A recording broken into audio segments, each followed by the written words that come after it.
ఇప్పుడున్నటువంటి కాంగ్రెస్ పార్టీ ప్రభుత్వం పట్ల అన్ని వర్గాల ప్రజల్లో తీవ్రమైనటువంటి వ్యతిరేకత వచ్చింది. కాంగ్రెస్ పార్టీ ఇస్తానన్నటువంటి అమలు చేస్తానన్నటువంటి ప్రజలకు హామీ ఇచ్చినటువంటి ఏ ఒక్కటి కూడా ఇంతవరకు కాంగ్రెస్ పార్టీ ప్రభుత్వం అమలు చేయలేదు. ప్రజల్లో తీవ్ర వ్యతిరేకత ఉన్నది. రెండవది, ఉపాధ్యాయుల సమస్యలపైన కానీ నిరుద్యోగ సమస్యలపైన కానీ చిత్తశుద్ధితో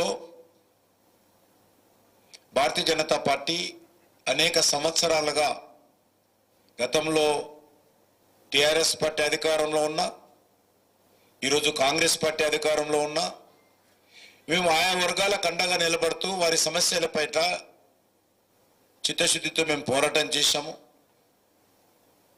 కాబట్టి ఆయా వర్గాలకు సంబంధించినటువంటి అన్ని వర్గాల విద్యావంతులు, మేధావులు, ఉపాధ్యాయులు, ఉద్యోగస్తులు మాకు అండగా నిలబడుతున్నారు. రెండో అంశము, మిగతా రాజకీయ పార్టీలు కూడా పోటీ చేయడానికి కూడా ఈరోజు వాళ్ళకు ధైర్యం చేయలేదు. టిఆర్ఎస్ పార్టీ కానీ కాంగ్రెస్ పార్టీ కానీ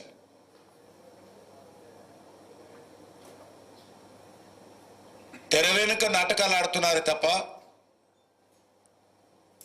ఈ వర్గాల మధ్యకు వచ్చి మా పార్టీకి మద్దతుగా నిలబడండి అని అడిగే ధైర్యం కూడా ఈరోజు ఆ పార్టీలకు లేకుండా పోయింది. కాబట్టి ఒక భారతీయ జనతా పార్టీ మాత్రమే ఈరోజు 3 స్థానాల్లో 3 అభ్యర్థులను రంగంలోకి దింపింది.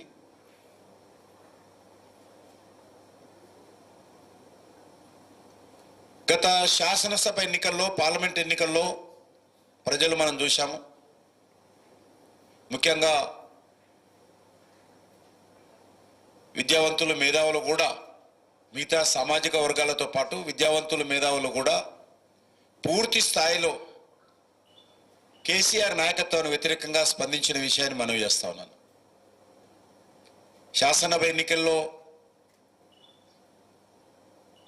బీఆర్ఎస్ ఓడిపోవడము, పార్లమెంట్ ఎన్నికల్లో 1 సీటు కూడా గెలవకపోవడం,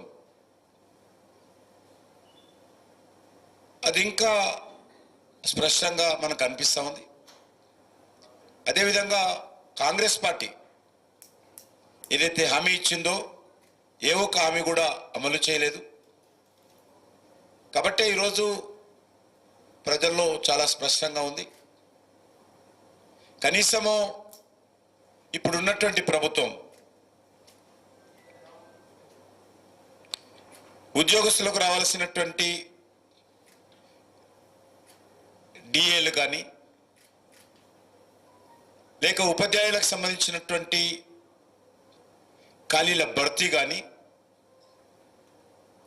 కనీసము ఈ ప్రభుత్వం చేసే పరిస్థితి లేదు. ఉద్యోగస్తుల భర్తీ విషయంలో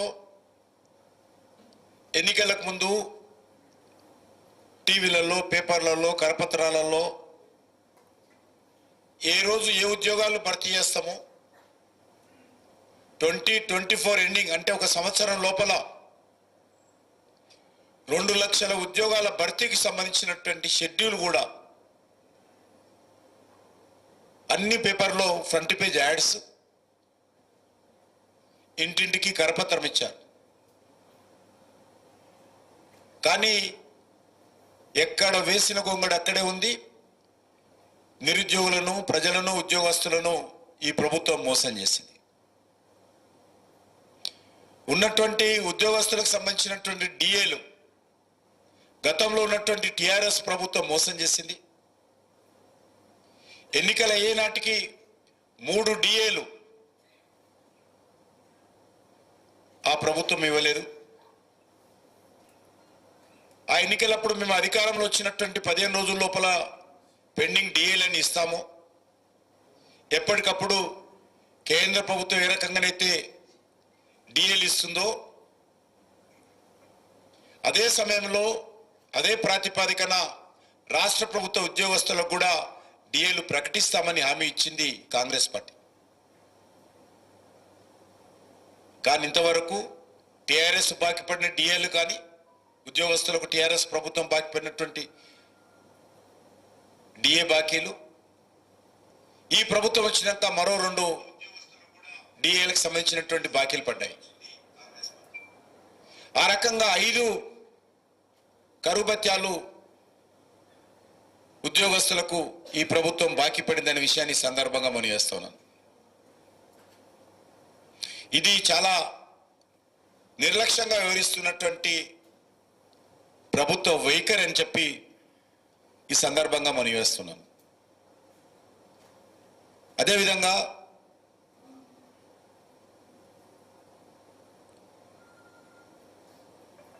పెన్షనర్స్ కూడా డిఏ పెరగని కారణంగా అమలు చేయని కారణంగా కూడా అనేక రకాల ఇబ్బందులకు గురవుతున్నారు.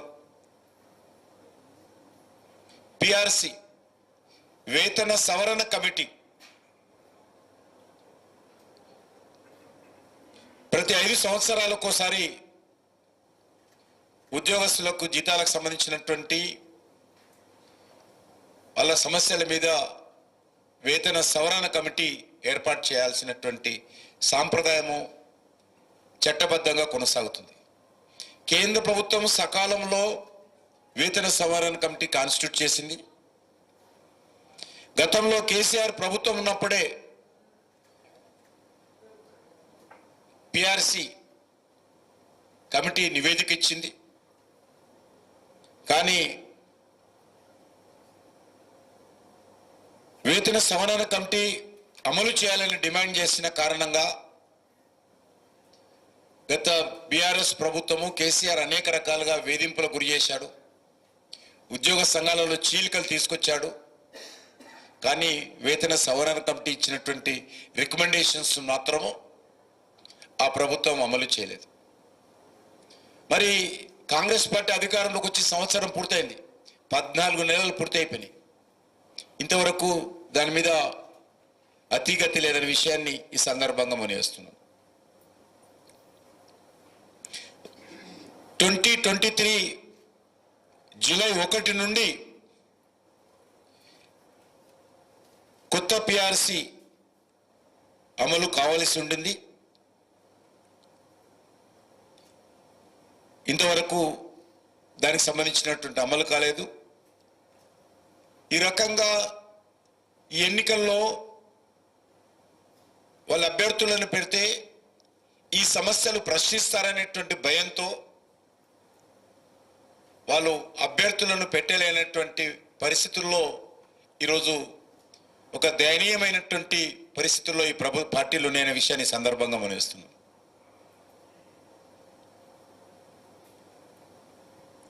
అదేవిధంగా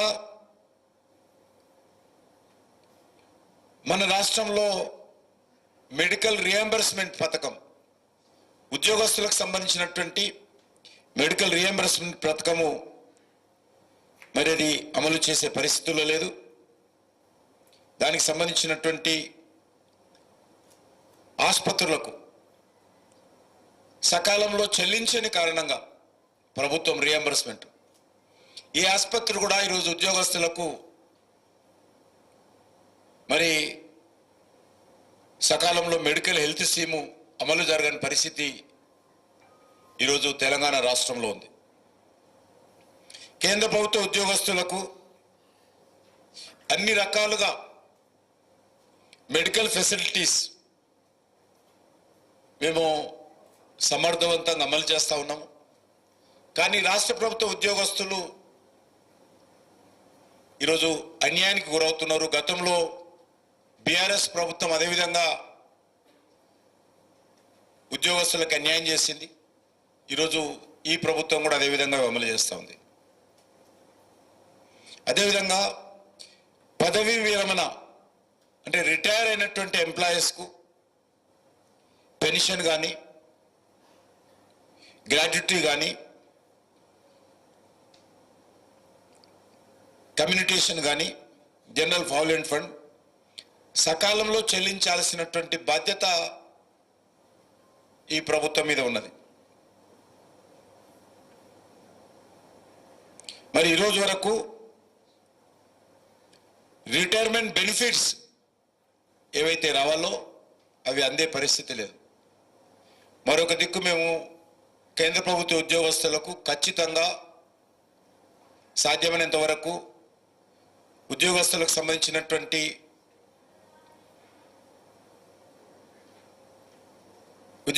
సంబంధించినటువంటి అన్ని రకాలుగా వాళ్ళకు రిటైర్మెంట్ బెనిఫిట్స్ సకాలంలో అందిస్తా ఉన్నాం. కానీ రాష్ట్ర ప్రభుత్వము రిటైర్ అయినటువంటి ఉద్యోగస్తులకు రిటైర్ అయిన తర్వాత గౌరవప్రదంగా వాళ్ళను సంతోషంగా రిటైర్మెంట్ బెనిఫిట్స్ ఇచ్చి ఇంటికి పంపాల్సింది పోయి వాళ్ళ పుట్టెడు దుఃఖంలో ఉంటే మరి ఆ రకంగా అదే విధంగా ఈ ప్రభుత్వం వ్యవహరిస్తూ ఉంది. అంతేకాకుండా ఈరోజు మనము రిటైర్మెంట్ ఉద్యోగాలు అవుతున్నారు, కానీ ఖాళీ అయినటువంటి భర్తీలను మాత్రము ఈ ప్రభుత్వం పూర్తి చేయడం లేదు. అనేక శాఖల్లో పెద్ద ఎత్తున ఖాళీలు ఉన్నప్పటికీ భర్తీ చేయడంలో మాత్రము ఇంతవరకు ఈ ప్రభుత్వం వేరించే పరిస్థితి లేదు.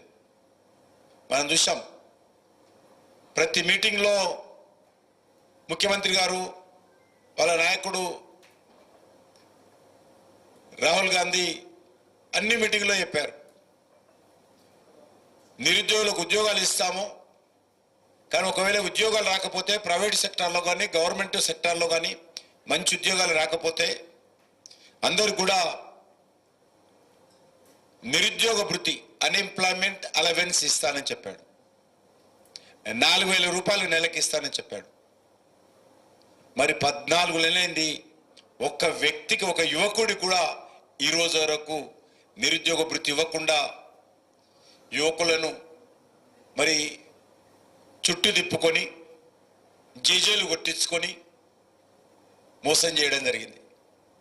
మీకు అందరూ తెలుసు, మన హైదరాబాద్లో అశోక్ నగర్లో ఈ యొక్క ఉద్యోగాల భర్తీకి సంబంధించినటువంటి అక్కడ అనేక రకాల ఇన్స్టిట్యూషన్స్ ఉన్నాయి, అనేక రకాల కోర్సులు వాళ్ళు చెప్తారు. పోలీసు ఉద్యోగాన్ని కావాల్సిన సివిల్స్కి ప్రిపేర్ కావాలన్నా, గెజిటెడ్ ఉద్యోగాలు కావాలన్నా అన్నిటి కూడా అక్కడ కోర్సులు చెప్తారు. ఆ ప్రాంతంలో చాలా లక్షల మంది నిరుద్యోగులు ఉంటారు. ముఖ్యంగా అశోక్ నగర్ లైబ్రరీ దగ్గర చెట్ల కింద వాళ్ళు చదువుకుంటూ ఉంటారు. అటువంటి నిరుద్యోగుల మధ్యకి రాహుల్ గాంధీ, రేవంత్ రెడ్డి వాళ్ళ పార్టీ నాయకులు ఎలక్షన్స్ ముందు వెళ్ళి అనేక రకాల హామీలు ఇచ్చారు. నేను ఈరోజు ముఖ్యమంత్రి గారిని, రాహుల్ గాంధీని డిమాండ్ చేస్తా ఉన్నాను, సంవత్సరం పూర్తి అయిపోయింది కదా, మీ జాబ్ క్యాలెండర్ ఇచ్చారు కదా 2 లక్షల ఉద్యోగాలు భర్తీ చేస్తామని. ఒకవేళ భర్తీ చేస్తే అశోక్ నగర్ లైబ్రరీకి రావాల్సిందిగా నేను రాహుల్ గాంధీని, రేవంత్ రెడ్డిని సవాల్ చేస్తాను. ఇచ్చినటువంటి హామీలు అమలు చేయకుండా నిరుద్యోగులకు ఇచ్చినటువంటి నిరుద్యోగ భృతి విషయం కానీ ఉద్యోగాల భర్తీ విషయంలో కానీ మోసం చేసినటువంటి చరిత్ర ఈరోజు మన కళ్ళ ముందు స్పష్టంగా కాంగ్రెస్ పార్టీకి కనిపిస్తూ ఉంది. ఒకవేళ ఈ 14 నెలలుగా వాళ్ళకి ఇస్తారన్నటువంటి నిరుద్యోగ భృతి లెక్కేస్తే ఈరోజు ఒక్కొక్క నిరుద్యోగికి కాంగ్రెస్ పార్టీ ప్రభుత్వము 56,000 రూపాయలు బాకీ పడింది ఒక నిరుద్యోగికి. ఈ 14 నెలలు ఇంటూ 4,000 ఆల్మోస్ట్ 56,000 ఈ ప్రభుత్వం నిరుద్యోగి చెల్లించాల్సిన అవసరం ఉంది. అంతకుముందు బీఆర్ఎస్ ప్రభుత్వం కూడా పెద్ద ఎత్తున ప్రకటనలు చేసింది, మేము నిరుద్యోగ భృతి ఇస్తామని చెప్పి. బీఆర్ఎస్ పార్టీ నిరుద్యోగులు బొందబెట్టారు. ఈరోజు కాంగ్రెస్ పార్టీ కూడా అదే పరిస్థితి మరి ఏర్పడబోతుందని ఈ సందర్భంగా మనం చేస్తున్నాం. ఫీజు రియంబర్స్మెంట్ అనేకమైనటువంటి ప్రైవేట్ విద్యా సంస్థల్లో చదువుకుంటున్నటువంటి పేద కుటుంబాలకు సంబంధించినటువంటి విద్యార్థులు వాళ్ళందరినీ కూడా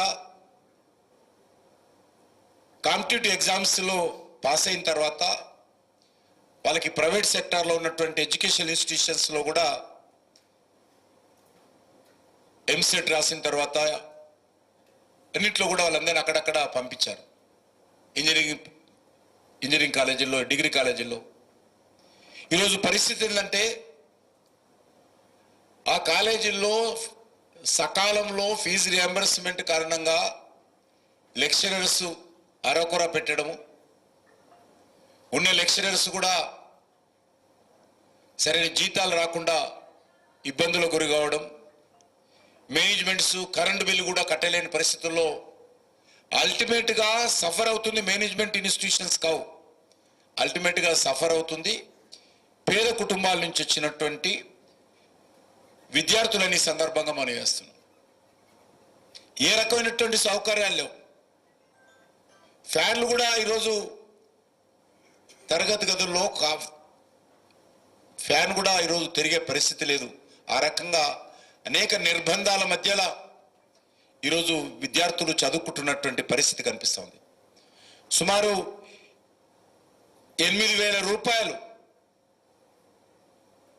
8,000 కోట్ల రూపాయలు ఈరోజు ప్రైవేటు విద్యా సంస్థలకు, ఈవెన్ ఇంజనీరింగ్ కాలేజీలకు, డిగ్రీ కాలేజీలకు, ఈవెన్ గవర్నమెంట్ విద్యా సంస్థలకు కూడా ఫీజు రియంబర్స్మెంట్ బాకీ పడిందనే విషయాన్ని ఈ సందర్భంగా మెరుస్తుంది.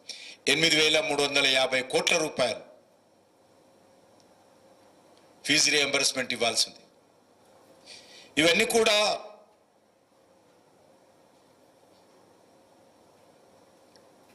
తరగతి గదుల్లో చదువుకున్న తర్వాత రిజల్ట్ వచ్చిన తర్వాత కూడా ఒరిజినల్ సర్టిఫికెట్స్ ఇవ్వాలన్నా, ప్రొవిజనల్ సర్టిఫికెట్స్ ఇవ్వాలన్నా కూడా మేనేజ్మెంట్స్ కూడా పేద విద్యార్థులను భయపడుతున్నటువంటి పరిస్థితి, బెదిరిస్తున్నటువంటి పరిస్థితి, సర్టిఫికేట్ ఇవ్వకుండా తిప్పుకుంటున్నటువంటి పరిస్థితి ఉన్నది. ఇది చాలా చూస్తా ఉన్నాం.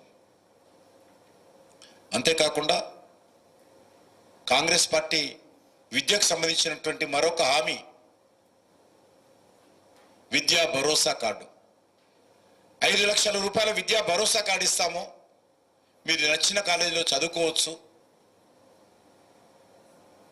మీరు దానికి సంబంధించినటువంటి ఎడ్యుకేషన్ సంబంధించినటువంటి అంతా ఖర్చు పెట్టుకోవచ్చు అని చెప్పి విద్యా భరోసా కార్డు అని ప్రతి విద్యార్థికి 5 లక్షల రూపాయలు అని చెప్పి హామీ ఇచ్చింది. మరి ఇంతవరకు ఏ ఒక్క విద్యార్థి కూడా ఈ రోజు వరకు కూడా ఒక్క విద్యార్థి భరోసా కార్డు తెలంగాణ రాష్ట్రంలో కాంగ్రెస్ పార్టీ ప్రభుత్వం ఇవ్వలేదు.